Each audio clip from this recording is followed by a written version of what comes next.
The Freedom Constitution versus President George Washington.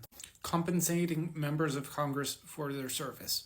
The United States Constitution said that Congress had to be paid, but it also said that the payments had to be defined by law. So, on September 22nd, 1789, President Washington signed into law the compensation package for the Congress. The actual title is An Act for Allowing Compensation to the Members of the Senate and House of Representatives of the United States and to the officers of both houses. This compensation package didn't just include compensations for senators and representatives. It also included compensation for people like doormen, the sergeant-at-arms, laborers, the congressional clergy, and other important folk. The compensation package it laid out was $6 a day for all representatives and $7 a day for all senators. And it also provided $7 for every 20 miles traveled for every senator and $6 for every 20 miles traveled for every representative from their home. Now, inflation's a crazy thing. So $6 a day back in 1789, we fast forward, that's about $221 today, which equates to about $80,635.80 per year for representatives, and that doesn't include the cost for travel. And then $7 a day for senators would be about $257.74 today in 2025, or approximately $94,075 per year.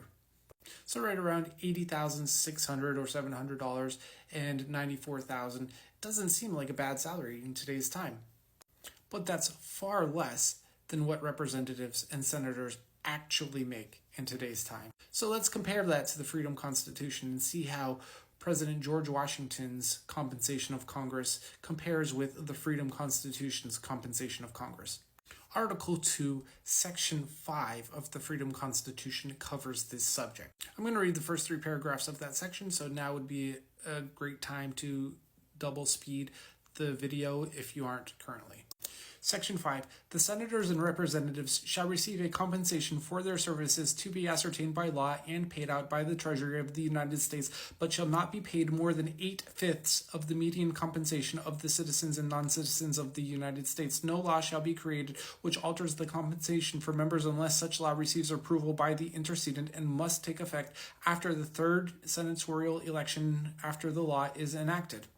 It is a felony punishable by expulsion and 10 years imprisonment for any member who accepts any assets, compensation, gifts, or items of perceived or actual value which exceed 8/5 of the median compensation of the United States from the date they are selected to compete for election through a period of 10 years after the last day serving in any state or federal political term.